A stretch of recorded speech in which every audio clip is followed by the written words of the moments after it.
It's time for us to say good morning, Barbados. Wake up, wake up, wake up, wake up. Barbados, get up. Good morning, Barbados, good morning. Good morning to you.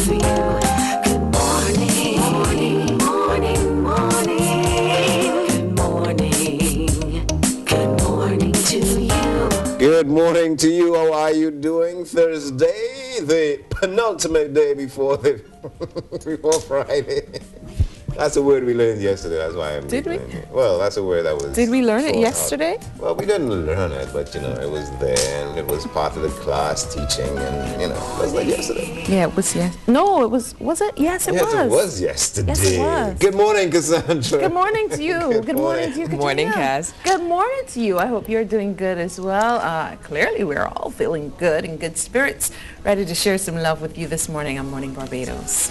How has everyone been since their little language session with our make-do or make-believe dolls? I had a lot of teasing about those dolls, by the way. I got emails. I think I sent you one of them. Oh, yes, I did get that email. It was hilarious. Like, people think they can't trust us with their children. I don't quite understand why. I didn't get any Why? email. I did not get any email. I sent it to you as well. Oh, you did? From I didn't get Cheryl. it. From Cheryl. Mhm. But I'm sure they think that they can trust me with it. No.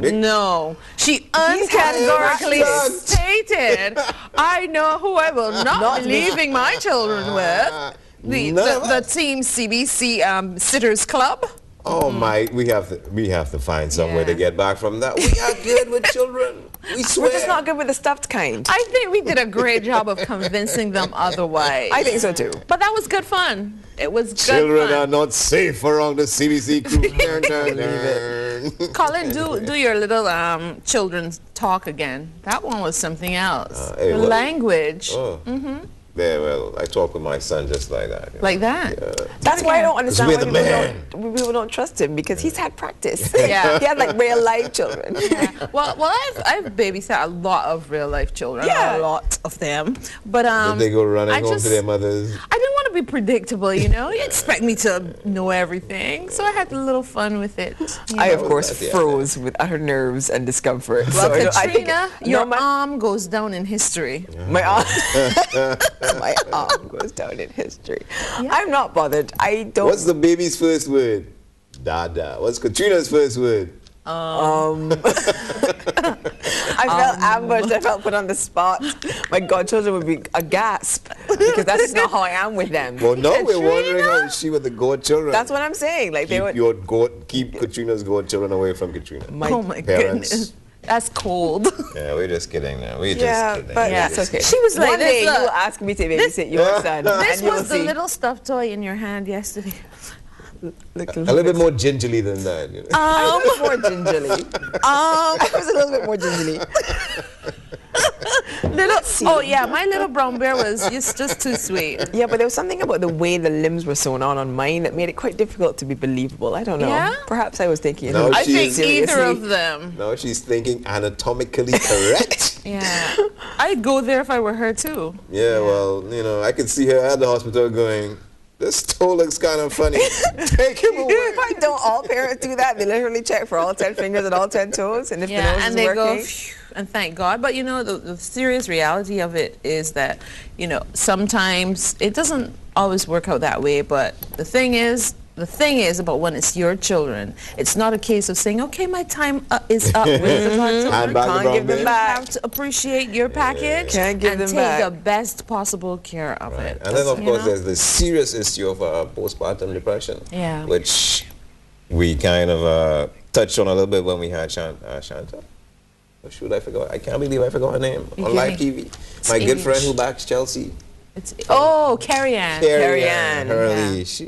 Yeah. She mentioned that once we were having a discussion. And that's a serious issue too. Postpartum Some people depression, can't deal with it sometimes. But And you would think that it would be the most natural bond to create in the world, but the human brain works in such a strange way with all those weird kind of chemical backward and forward.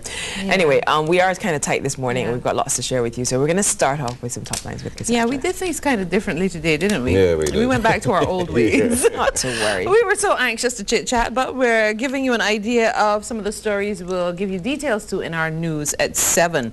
Government is pushing ahead with its pledge to increase the number of self-employed entrepreneurs from 10% of the working population to 16% by the year 2016.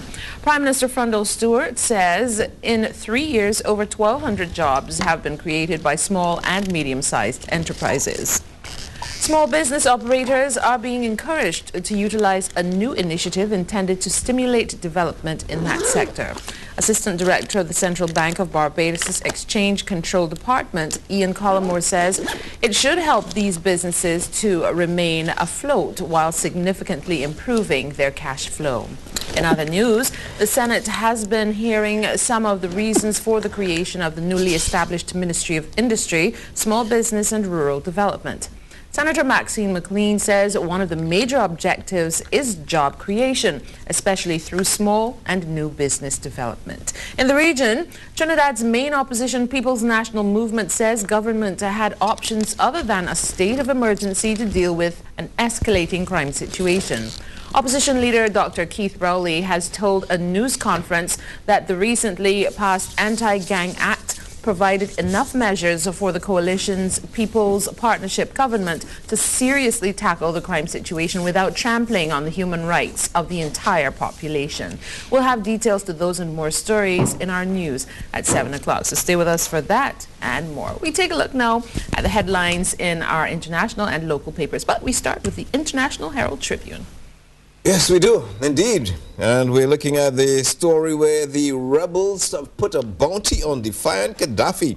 Buoyed by their siege of Colonel Muammar al-Gaddafi's fortress-like compound, the rebels sought yesterday to strengthen their control of Tripoli and placed a $1.7 million bounty on the colonel's head and dispatched fighters toward one of his last bastions of support, his tribal hometown. But as a reminder that he remained on the loose, Colonel Gaddafi said in an address broadcast early yesterday that his retreat from the compound was purely tactical. If you're looking for a place to park your car this weekend, do not park it in Berlin. At night, all over that city, cars are burning on the streets of the German capital. The federal police have been called in to help. Helicopters with infrared cameras can be heard buzzing overhead. Citizens are talking about forming watch groups, and some 90 cars have been set on fire in the past 2 weeks alone. Do not park in Berlin. And then check this out. I have to share this story. A museum... let me start that over. A rhino has been on display in a museum in Ipswich since 1907. And guess what? Some poachers broke into the museum and stole the horn. Not safe, not even in a museum, standing there helplessly since 1907. What a story. That's some of the international stories in the International Herald. We come home now, and speaking about coming home, well, a certain Marston Gibson will be coming home soon. He will be taking up the Chief Justice position, Chief Justice of Barbados. He's on the front page of The Nation, having a slice of a cake iced with the Barbadian flag colors. Hot goods, magistrate warns cell phone retailers, gold and metal dealers. On the back page, doggone, health officials concerned about animal excrement on beaches. Oh no, come on. If you're going to take your dog to the beach, yeah, take a little shovel, you know. They make them for beach, you know, shovel and pail. Take it. My goodness. Final Destination, that's a movie that I have to see, but on the back page of The Nation, seeing a vehicle stuck in the open field along Groves Road, St. Philip, just beyond 6 Roads, would cause very little surprise to passers-by, because a bend in the road is well known for undermining the unwary driver, especially if the road is wet. Apparently, this was an unwary driver. Look at that. Wow. Ay. Wrong side up. Well, we hope no one was hurt. We're not making light of the situation, but it is a good picture. Small business on the rise, says Prime Minister. That's on the front page of the Advocate newspaper. There has been a definite increase in the number of small businesses that have been started in Barbados. That's according to the Prime Minister. The Crane BVTB agreed to provide training for youth. Also on the front page. On the back page, we have some smiling faces collecting certificates in recognition of their contribution to the recycling effort in Barbados. You should talk with them. I should. Yeah, Solid Waste Unit looking at recovery. Some of the stories in the local papers and on the international scene. And naturally, we have our own stories here on Morning Barbados. We, this Thursday morning, as usual, will have an opportunity to find out more about the price of everything. With Jeremy Stephen, we have some teen talent contestants who are standing by. Remember that we're in the slow and steady but dedicated march to the Teen Talent Finals coming up very soon. We'll be touching on some of their talent. And of course, Gyson Mears is back, Colin. Right, and before we go to break, one thing that happened internationally that we didn't mention and which Katrina is probably going to have to mourn a little bit for, and Jack Day, our director, Steve Jobs is stepping down finally from Apple's. He's been on medical leave. Yeah, it is a sad day for no, he's actually quitting. Yep. He has been on medical leave for, I think, since January this time. The third time. But now he said, you know, it's come to that point where I can't do it anymore, so he's gone. So all the markers will be having a little bit of a wake or memorial service or something. But he was grooming someone. He has been grooming someone. His but that's a good thing. I think, in a lot of ways, his illness had scared a lot of people, but it gave them a chance, because sometimes, you know, you don't do that naturally, but it gave them a chance to groom someone, because he had to step away a lot of times. It's a Tim Cook. Tim Cook. Tim Cook will be filling those very large shoes. And he has done good on the times when Jobs has been away too. And that's the great part about making sure that you have a succession plan. And Mac has always been very good for that. Don't start with the Mac story. Let's go to a break. Let's go to a break. Let's go. No more. Bye. We'll be right back.